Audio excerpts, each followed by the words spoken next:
विक्रांत सोबत एखादा दिवस जर परत जगायचा असेल, दिवस कुठला असेल?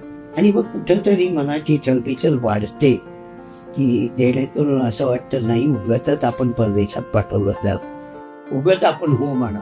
मला त्यांची भीती लहानपणी प्रचंड वाटायची, कारण की ते 7वी 8वी पर्यंत मी बेदम मार खाल्ला. बेदम म्हणजे बेदम मार खाल्ला अभ्यासाचा तेही सांग.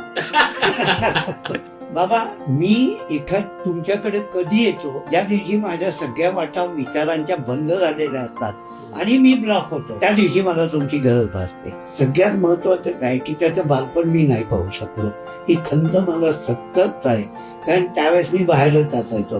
पण मला सोबत असंही वाटतं की त्यांचे जे अनुभव असतात त्याच्यातनं ते शिकलेले असतात, बाकीच्या गोष्टी त्यांनाही माहीत नसतात, पण त्यातल्या त्यात आपले हातपाय पोळले जाऊ नये त्याच्यासाठीचे त्यांचे ते निर्णय असतात. म्हणजे तसे त्यांचे घरात नाटक आई समोर चालत नाहीत, पण इज अ थिएटर ऍक्टर. मला तर भयानक अशी परिस्थिती वाटली होती की आत्ता पाहिजे होते माझे आई वडील.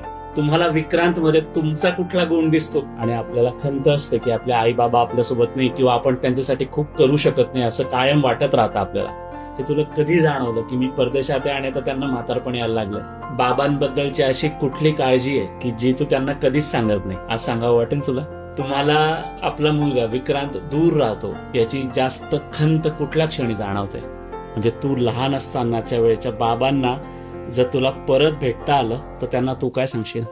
तर लहानपणीच्या विक्रांतला कुशीत घेऊन परत काय सांगणार?